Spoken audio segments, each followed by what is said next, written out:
Hello and welcome to this instalment of Talkin Trim. I'm Jonathan Skinner and today we are looking at the front seat, rear seat and centre console retrim kit for the Jaguar Mark 2 models. Now this is a sort of part 2 video to a 3-part series. You may have seen the earlier video where we had our customers' original trimmed seats, well, the original seat frames and whatnot. They've been recoloured, etc. And some elements weren't actually the original trim, but the majority was the original trim. He's given us everything. We've obviously stripped down the frames. We're manufacturing new seat parts and console parts, as you can see here. And then the third part will obviously be us trimming up those parts to his seat frames.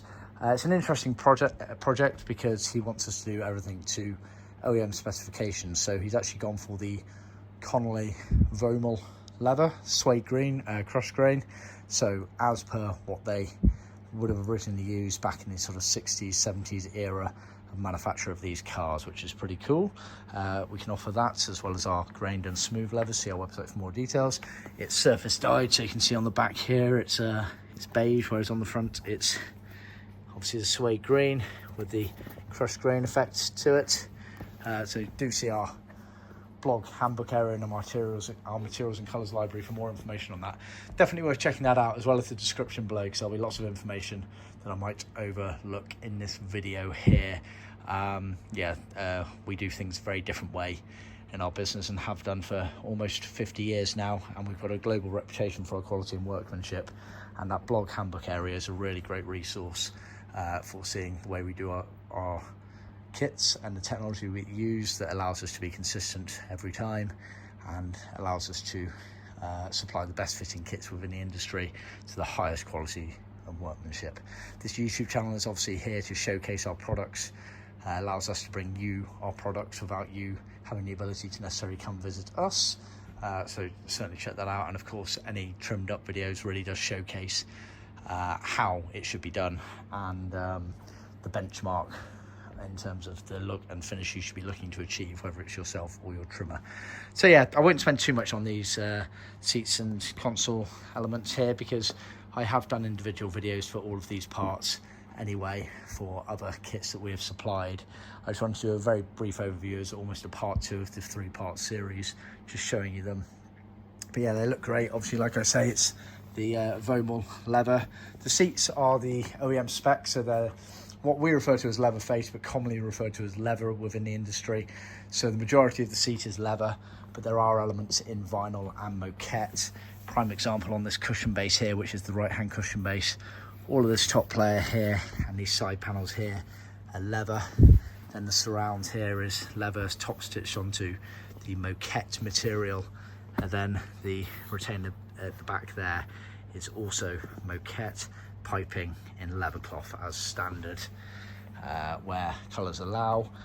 Bear in mind that not all suppliers out there use leathercloth. A lot of them cheat and use vinyl. We do not, where we can possibly avoid it. On the underside here on the left hand seat, you can see obviously it's got the scrim and piping retainer in there, which is used for during the trimming process, and some of the panels are foamed up, as you can see there. Genuine tuck and roll pleats as ever. Obviously you can see that the leather on the Connolly Vaumol is only surface dyed, which is correct for that era. Same sort of principle on the backrest. Majority of the seat is leather, as you can see, but the retainer here is actually vinyl. You get the scrim sewn in on the backrest horseshoe, which allows you to pull through the foam padding kit on those during the trimming process and round onto the tacking board on the back. And then you get loose materials, a load of moquette pieces, some of them sewn, some of them loose, which is used for trimming the mechanism parts of the seats. We oversupply on these. You will not need all of these. Basically, I think they had 2 or 3 different versions of the seats which use different versions of moquette patterns for them. It's quite tricky to know which ones exactly you've got, so we just oversupply and give you all of them, so you'll end up with excess of those. And then the back panel of the front seat, so i.e. what goes behind the seat there, you have the picnic table, so you get bits in leather, skive down again. We're one of the only companies in the industry that has an in-house leather skiving machine, which is perfect for these sorts of things. So you had leather there for the main area, then vinyl for the sort of upright area. And then you had these leather bits here for the lip surround. And then the main area of the backrest panel was a piece of vinyl sewn to a piece of moquette with piping in between. So you get a pair of those. They're obviously folded over because I've run out of space on the CNC machine here. So that's kind of the front seats. Let's just have a quick overview in the book here.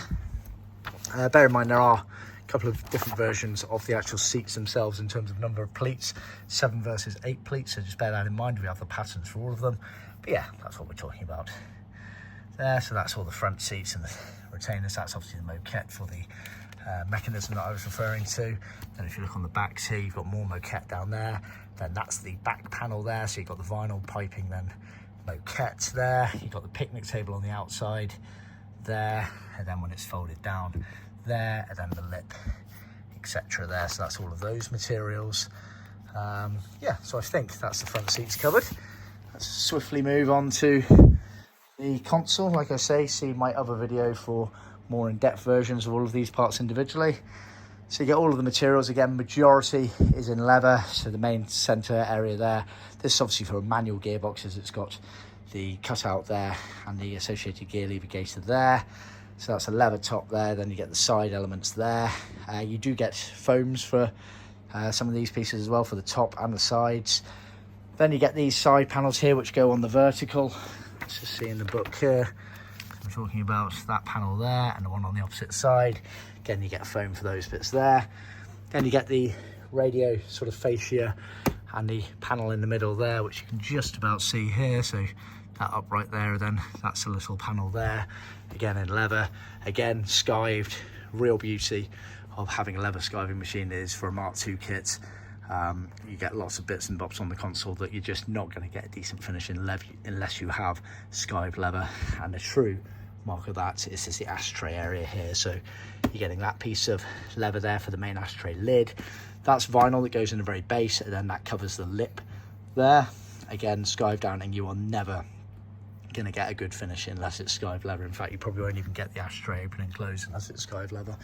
I do demonstrate that in my other video, and I will do again when these have been fully trimmed up.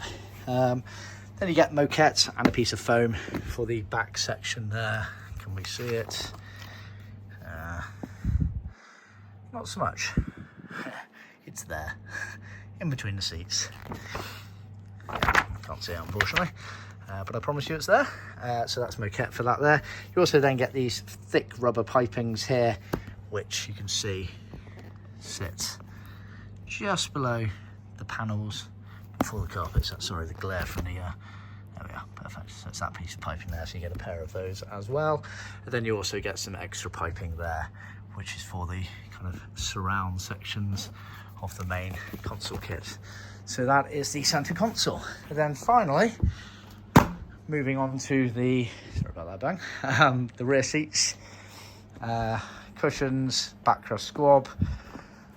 Again, leather face, the majority of it's leather. You had moquette for the retainer on the cushions there. Then this very bottom surround front part here is vinyl, and it's top stitched onto leather for the side elements of the bolster there, but everything else is leather on that. As ever, genuine tuck and roll pleats. Same concept on the backrest there. The majority of it's leather. Retainers here are vinyl, as are the aperture openings for where the armrest sits in. You'll notice as well that the inside, the very inside pleats here are wider than the rest of them. That is done deliberately. During the trimming process, you will pull that round and lose a lot of that pleat there to make it roughly the same size as the other ones there. So that is the way they are done. The side bolsters there on the very outside are vinyl.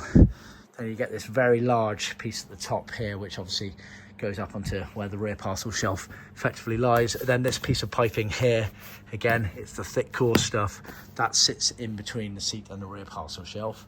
So that's those elements there. And then finally, part of the rear seat, you get the armrest and the materials for covering the armrest mechanism aperture, as well as the pull there. So let's just find some good pictures. So yeah, there's the armrest there.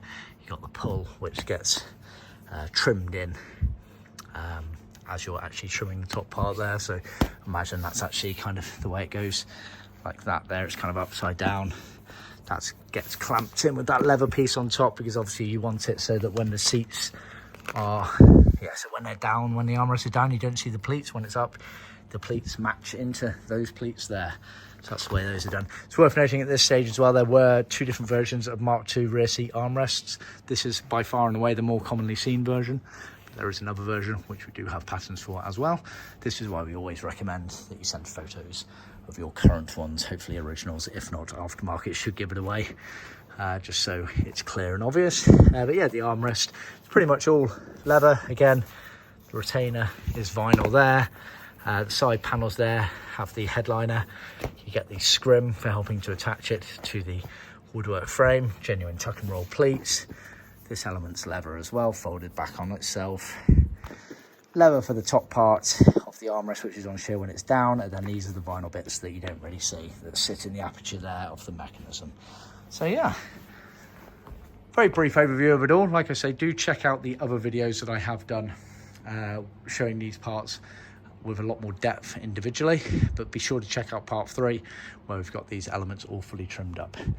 Thanks for tuning in. Please remember to like and subscribe, and I'll see you next time. Cheers.